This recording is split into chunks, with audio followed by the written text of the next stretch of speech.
कही के वड़वा धइले खाड़े बड़ुई बेटी। कहे के वड़वा धइले खाड़े बड़ुई बेटी।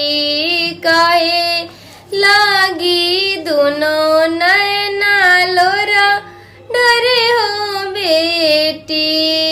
कहे लागी दोनों नैना नीरा डरे हो बेटी। कहे के वड़वा धइले खाड़े बड़ो हो बेटी। कहे के वड़वा धइले खाड़े बड़ो हो बेटी।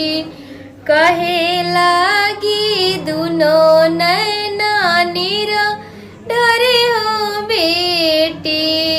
कहे लागी दोनों नैना नीरा डरे हो बेटी।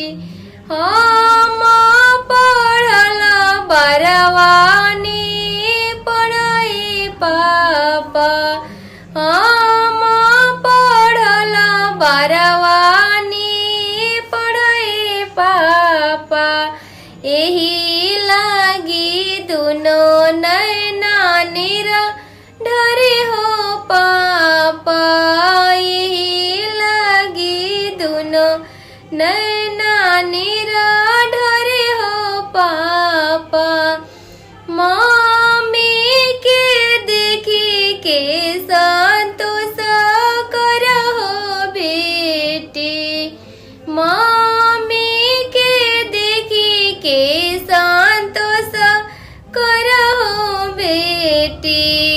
मम्मी पढ़ल हमनी पढ़े हो बेटी। मम्मी पढ़ल हमनी पढ़े हो बेटी। कहे के वड़वा धइले खाड़े बड़ो हो बेटी। कहे के वड़वा धइले खाड़ बड़ो हो बेटी। कहे लागी दोनों नैना नीरा डरे हो बेटी। कहे लागी दोनों नैना नीरा डरे हो बेटी। हम पढ़ल बरवानी पढ़ाई चाचा। हम पढ़ल बरवानी पढ़ाई चाचा। एही लागी दोनों नैना नीरा डरे हो चाचा। एही लागी दोनों नैना नीरा डरे हो चाचा।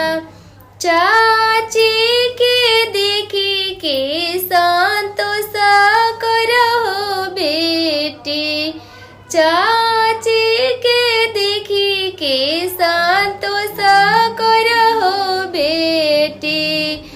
हाँ चाची पढ़ल हमनी पढ़े हो बेटी।